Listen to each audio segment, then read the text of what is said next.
RCB fans, ये क्या देख लिया हमने। फिर से यश दयाल चिन्नास्वामी का ग्राउंड सामने थी सीएसके, और फिर से उन्होंने कर दिखाया जो उन्होंने पिछले साल 18 मई को किया था।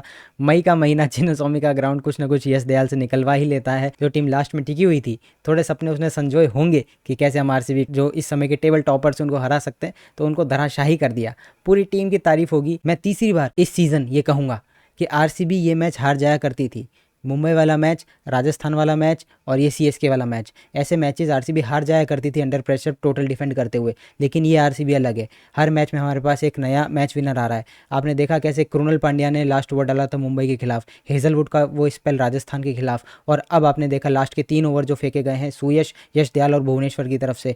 यश दयाल का सेकंड लास्ट ओवर भी बहुत तगड़ा था। 4 ओवर में 43 रन चाहिए थे, यश दयाल ने उसमें 11 रन दिए। अगर उसमें वो पिट गए होते 20-25 रन, तो मैच वहीं खत्म हो चुका था। तो भाई बहुत ही तगड़ा मैच जो आरसीबी ने सीएसके के गले से निकाल के ले आए हैं, और बहुत ही ज़्यादा शानदार विक्ट्री आरसीबी की चिन्नास्वामी स्टेडियम पे, लगातार दूसरी विक्ट्री चिन्नास्वामी स्टेडियम पे, टेबल के टॉप पर पहुंच गए हैं। और मैं जिन 3 मैचेस की बात कर रहा हूं, अगर वो आरसीबी मैच हार गया होता तो 11 मैचेस में हमारे 10 पॉइंट होते, और अब फिर से हम कैलकुलेटर की तरफ बढ़ चुके होते। तो ये जो रिजल्ट्स ग्राइंड आउट करने की आदत आरसीबी को लग चुकी है, वो देख के मज़ा आ रहा है। हर मैच में एक नया मैच विनर निकल के सामने आ रहा है। सीएसके की बात करेंगे, आरसीबी की बात करेंगे। भाई अगर बैटिंग की बात करें तो बेथल और विराट कोहली दोनों ने शुरू में भाप लिया था कि ये बैटिंग विकेट है, इस पे आपको 200 प्लस करने पड़ेंगे। उन्होंने उसी इंटेंट से खेला। आप पावर प्ले में आरसीबी का स्कोर देख लें, जिस रेगुलर इंटरवल्स पे इन दोनों ने बाउंड्रीज निकाली, जो रनिंग बिटवीन द विकेट की, दोनों की जो बीच में अंडरस्टैंडिंग थी, लग ही नहीं रहा था कि जेकब बेथल अपने आईपीएल करियर का सिर्फ दूसरा ही मैच खेल रहे हैं।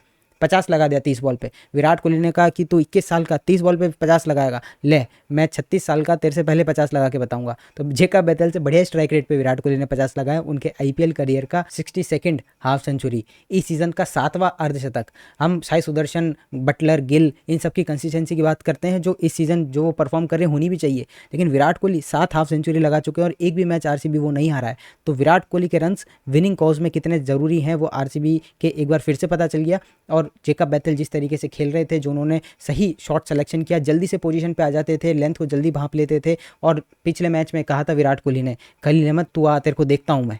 वो मजाक में था, सीरियस थे वो तो अब पता नहीं, लेकिन जो इन्होंने खलील अहमद का हल कर दिया था, एक पुल पे छक्का करके और एक फ्लिक पे छक्का मार के, उसके बाद में खलील अहमद की तो लंका लगाई थी रोमारियो शेफर्ड ने। भाई मैन ऑफ द मैच है, डिजर्विंगली सो। क्या ही पारी खेली उस बंदे ने। 17.4 उसकी बैटिंग आई थी। 14 बॉलें खेलता है, 50 रन मारता है। आईपीएल इतिहास का सेकंड सबसे फास्टेस्ट 50, आरसीबी के इतिहास की फास्टेस्ट 50। मतलब कि जितना दम उस बंदे में है, एक बार सही कहा था जितेश शर्मा ने, इंसान की शक्ल में इसमें राइनो की पावर है। तो भाई राइनो की पावर दिखा दी रोमारियो शेफर्ड ने। और आपको ये भी बता दूं, रोमारियो शेफर्ड इस सीज़न आरसीबी की तरफ से पहली बार बैटिंग करने आए थे। टिम डेविड, रोमारियो शेफर्ड, इनकी T20 अगर स्टैट्स आप निकालें तो लास्ट के 2 ओवर में बहुत ही फैंटास्टिक है। देख के मज़ा आया। अगर आप एक नेगेटिव पॉइंट निकालना चाहते हैं आरसीबी का इस मैच का, तो वो ये हो सकता है कि देवदत्त पडिक्कल, जितेश शर्मा और रजत पाटीदार, ये 3 इंडियन बैटर्स जो आपके मिडिल ऑर्डर की स्पाइन है, इन तीनों ने निराश किया आज। जहाँ पे 12 ओवर जब विराट कोहली आउट हुए थे, 120 से ऊपर आरसीबी का टोटल था, 1 विकेट के नुकसान पे। वहाँ से हमको आसानी से 225 पहुँचना चाहिए था, लेकिन उन्होंने बीच में एकदम गेम रोक के रख लिया। सीएसके ने वहाँ बॉलिंग भी अच्छी करी, बॉल थोड़ा टर्न भी कर रहा था। अगर आप वो नूर के ओवर्स देखेंगे जो उन्होंने पहले ओवर में पिटने के बाद अगले 3 ओवर अच्छे डाले, लेकिन वहाँ पे जिस क्लास की ये बैटिंग है, जिन 3 बैटर्स के मैंने नाम लिए, बहुत ही ज़्यादा निराशाजनक परफॉर्मेंस मैं कहूँगा।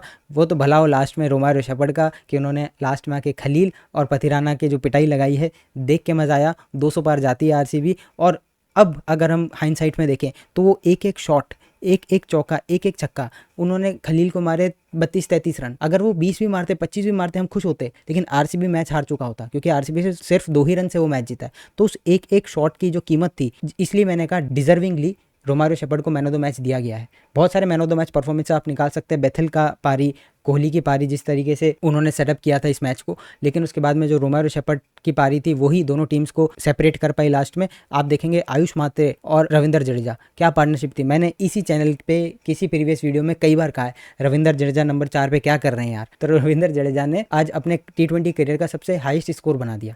आयुष मात्रे 17 साल का टैलेंट, भाई what a player, what a young player. मतलब देख के मज़ा आया उसकी शॉट सिलेक्शन। और अगर वो आरसीबी के खिलाफ नहीं आ रहा होता तो मैं उनको शायद आउट होने की उम्मीद भी नहीं करता और नहीं प्रे कर रहा होता कि भाई ये बंदा जल्दी आउट हो जाए। 94 पे थे और उन्होंने माइलस्टोन का प्रेशर अपने ऊपर नहीं आने दिया।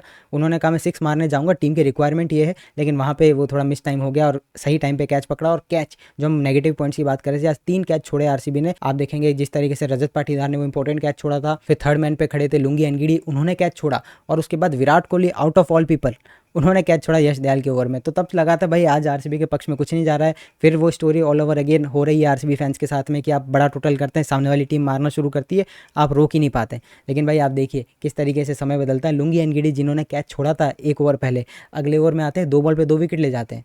पहले वो आउट करते हैं आयुष मात्रे को, उसके बाद में आउट करते हैं वो डेवाल ब्रेविस को। डेवाल ब्रेविस नॉट आउट थे, लेकिन उनको इतना क्रिकेटिंग समझ नहीं है क्या कि जब एम्पायर आउट दे देता है उसके बाद में बॉल डेड हो जाती है, तब से 15 सेकंड काउंट होने स्टार्ट हो जाते हैं। वो आराम से रन भागे, जडेजा से डिस्कशन किया, फिर जाके उन्होंने रिव्यू किया और रिप्ले में साफ पता चल रहा था वो बहुत ज़्यादा नॉट आउट थे। मतलब एक तो होता है एम्पायर्स कॉल, फिर होता है थोड़ा आउट, वो इतना ज़्यादा नॉट आउट थे। तो उसके बाद में यश दयाल की वो नो बॉल लास्ट ओवर में, भाई तब तो लग गया था ये फिर से वही यश दयाल ने उम्मीद दे के फिर हमसे निकाल ली।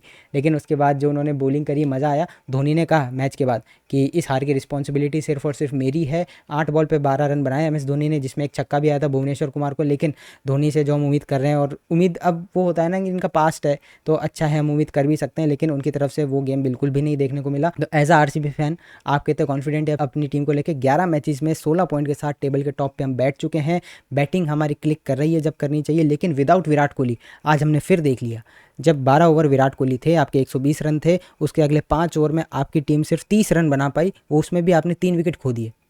तो बिना विराट कोहली आज भी आप परफॉर्म करने में नाकामयाब हैं। वो तो भला हो रोमारियो शेफर्ड का जिन्होंने लास्ट में आके मार दिया, और टिम डेविड की तो अच्छे से बैटिंग आई भी नहीं। 1.5 करोड़ 3 करोड़ ये रोमारियो शेफर्ड और टिम डेविड की रकम थी ऑक्शन में जब हमने इनको लिया था। 4.5 करोड़ में इन बंदों ने आपको 3 मैचेस जितवा दिए। अब आप और क्या वैल्यू फॉर मनी उम्मीद करोगे? भाई इनको अभी के अभी रेज मिलना चाहिए। इतना बढ़िया परफॉर्मेंस किया, ये अप्रेजल पीरियड भी चल रहा है कॉर्पोरेट वर्ल्ड में, तो अब इनको बढ़िया से एक रेज दे। और देख के मजा आया आज रोमारियो शेफर्ड ने जिस तरीके से पावर हिटिंग करी है। ये आरसीबी मिस करता था कि नीचे आके कोई ऐसी वेस्ट इंडियन पावर लाके और बॉल्स को ऐसा मारे कि मिस टाइम भी हो रही है, छक्के जा रहे हैं। क्रिस गेल का याद दिला दी उन्होंने आज। ये राइट हैंडेड क्रिस गेल थे, वो पावर प्ले में मारते थे, इन्होंने डेथ में मारी है। थोड़ी हमको बढ़िया जो इनिंग्स है वो टिम डेविड की तरफ से देखने को मिली है इस सीज़न। और जिन मैचेस में आरसीबी हारा है, तीनों मैचेस जो चिन्नास्वामी पे आरसीबी हारा है, तीनों में टिम डेविड के आप रन उठा के देखिए कितने इंपॉर्टेंट आए। हमेशा उन्होंने ह्यूमिलेशन से बचाया। तो वो थे थोड़े से क्लासी भी शॉट मार देते थे, लेकिन यहाँ पे थी शेयर पावर। ना तो आपको लैप शॉट दिखाई देगा, ना रिवर्स दिखाई देगा। पावर है, बता के मारूंगा और ग्राउंड के बाहर मारूंगा। मतलब बढ़िया, देख के मज़ा आया। बाकी महात्रे और रविंद्र जडेजा की पार्टनरशिप फिर लगी, आरसीबी उसको तोड़ने में फिर नाकामयाब रही। और हमने ये पैटर्न हमेशा देखा है। जो हम 3 मैचेस हारे हैं चिन्नास्वामी पे, उसमें आप हमेशा देखेंगे जीटी वाले मैच में बटलर और सुदर्शन की पार्टनरशिप थी, डीसी वाले मैच में स्टब्स और केएल राहुल की पार्टनरशिप थी, और पंजाब से जो हम मैच हारे थे वो तो रेन कटेल मैच था, तो उसमें बड़ी पार्टनरशिप बनने का कोई स्कोप नहीं था। लेकिन अगर आप आज फिर देखेंगे तो महात्रे और जडेजा की पार्टनरशिप, भाई तो ये पार्टनरशिप आपको सही टाइम पर तोड़नी पड़ेगी। रजत पाटीदार, हैट्स ऑफ आपकी कप्तानी को, लेकिन बैट से भी आपके रन चाहिए। जब जरूरत थी आप एनडीडी को बीच में एक ओवर दे दिया आपने, कुरनल जब भी लाए उन्होंने ब्रेक थ्रू दिलाया, आपने भुवनेश्वर को भी बीच में एक ओवर दिया था जो उन्होंने ठीक डाला था। एक बॉल खराब गई थी, उस पर चौका पड़ गया था। लेकिन आप देखेंगे ओवरऑल रजत की कप्तानी बहुत ही सॉलिड रही है। जो बैक ऑफ द स्टेज जो भी काम कर रहे हैं लोग, एंडी फ्लावर, डीके, मोबोबाट, ओमकार साल्वी, इन सब की तारीफ होगी, इंक्लूडिंग आप सबके मालूलन रंगराज, जिनकी अक्सर हम बुराई ही करते हैं, लेकिन अब भाई तारीफ बनती भी है, बॉलिंग कोच है। और आप स्काउटिंग में भी देखिए, सिर्फ इंडियन स्काउटिंग नहीं होती, ओवरसीज टैलेंट आइडेंटिफाई करना भी एक कला है।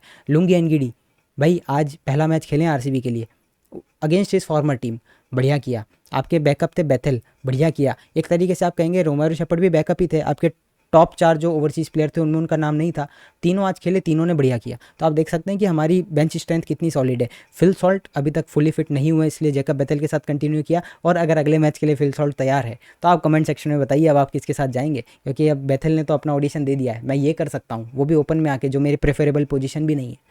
वहीं पे अगर हम बात करें यहाँ पे रोमारियो शेफर्ड की, उन्होंने लिविंगस्टन को रिप्लेस किया था, और क्या ही ये हम उम्मीद करते थे लिविंगस्टन करेंगे चिन्नास्वामी के अंदर, लेकिन ये आपको करके दे दिया रोमारियो शेफर्ड ने। और वहीं तीसरी बात, भाई जॉश हेजलवुड क्यों नहीं खेले? मेरे को पता है अभी तक जो वीडियो छोड़ के जा चुके होंगे उन्होंने कमेंट कर भी दिया होगा कि जॉश हेजलवुड क्यों नहीं खेले। तो जैसा कि अभी तक बताया जा रहा है उनकी शोल्डर में थोड़ी सी निगल है, कोई ज़्यादा बड़ी बात नहीं है, वो अगले मैच में भी आ सकते हैं क्योंकि अगले मैच अब हमारा फ्राइडे को है एकाना स्टेडियम में लखनऊ के खिलाफ। लेकिन आरसीबी मैच जीत गई है, तो अगर हम थोड़ा वर्कलोड मैनेज करना भी चाहें तो वो कर सकते हैं। लेकिन शोल्डर में थोड़ी निगल बताई जा रही है जॉस हेजलवुड के, और उनकी जगह जो लुंगी खेले वो बढ़िया खेले भाई, अच्छी बॉल डाल रहे थे, अच्छी हाइट से उनको बढ़िया बाउंस मिल रहा था चिन्नास्वामी के स्टेडियम पे। तो विराट कोहली और जेकब बैथेल का ये भाप लेना कि इस विकेट पे ज़्यादा रन्स बनने हैं, तो उन्होंने उस तरीके से शुरुआत करी। और वहीं पे अगर हम देखेंगे हमारी बॉलिंग ने जो लास्ट के 4 ओवर फेंके बहुत ही लाजवाब, 4 ओवर में 43 डिफेंड नहीं होते, वो भी चिन्नास्वामी पे। हिस्टोरिकली हमने देखा है आरसीबी मैचेस हार जाया करता था, लेकिन अब हम जीत रहे हैं, और ये जो रिजल्ट ग्राइंड आउट करने की आदत है ये आरसीबी को ट्रॉफी तक भी ले जा सकती है। ऑलमोस्ट हमारा टॉप 2 कंफर्म हो चुका है। आपके बचे हुए 3 मैचेस, एक एकाना में है, 2 आपके चिन्नास्वामी में। तो चिन्नास्वामी में हम टॉस भी हारे, पहले बैटिंग भी करी, अच्छा स्कोर भी लगाया, फंसे भी मैच में, उसको डिफेंड भी किया। तो एक ग्राइंड आउट जो हमने रिजल्ट किया इसको देख के बहुत मज़ा आ रहा है। उम्मीद करता हूँ कि आरसीबी अपना रन कंटिन्यू करे, ज़्यादा नहीं, अब हमको 3 मैचेस और जीतने हैं बस। बचे हुए 3 में से अगर आप एक भी जीतते हैं अपना टॉप 2 ऑलमोस्ट आप क्वालिफाई मानिए, फिर क्वालिफायर 1 और फाइनल। यहाँ से सिर्फ आप 3 जीत दूर है प्रैक्टिकली। ऑन पेपर तो अभी आपको काफ़ी कुछ करना है, लेकिन प्रैक्टिकल होके मैं बताऊं तो सिर्फ 3 जीत दूर है आप अपनी पहली ग्लोरी के लिए। लेकिन चलिए 1 स्टेप एट अ टाइम, तो हम ज़्यादा आगे नहीं जाएंगे। आप बताइए कमेंट सेक्शन में कि आरसीबी के मिडिल ऑर्डर में जो आज बैटिंग हुई, कैच जो छूटे, जो हम पार्टनरशिप नहीं तोड़ पाए, उसके अलावा आपको क्या नेगेटिव पॉइंट लगे। और पॉजिटिव्स तो बहुत ही थे, मैंने डेफिनेटली बहुत सारे पॉइंट्स मिस कर दिए होंगे, तो आप कमेंट सेक्शन में बता सकते हैं। और आप कितने कॉन्फिडेंट हैं आरसीबी को लेके। और एक और चीज़ जो मैंने आपको पहले भी कही है, फिल शॉर्ट और जेकब बैथेल, इन दोनों में अगर चॉइस है आप किसको खिलाएंगे, ये भी कमेंट में बताइए। मिलते हैं आपसे अगली और किसी इंटरेस्टिंग वीडियो के साथ, तब तक के लिए गुड बाय।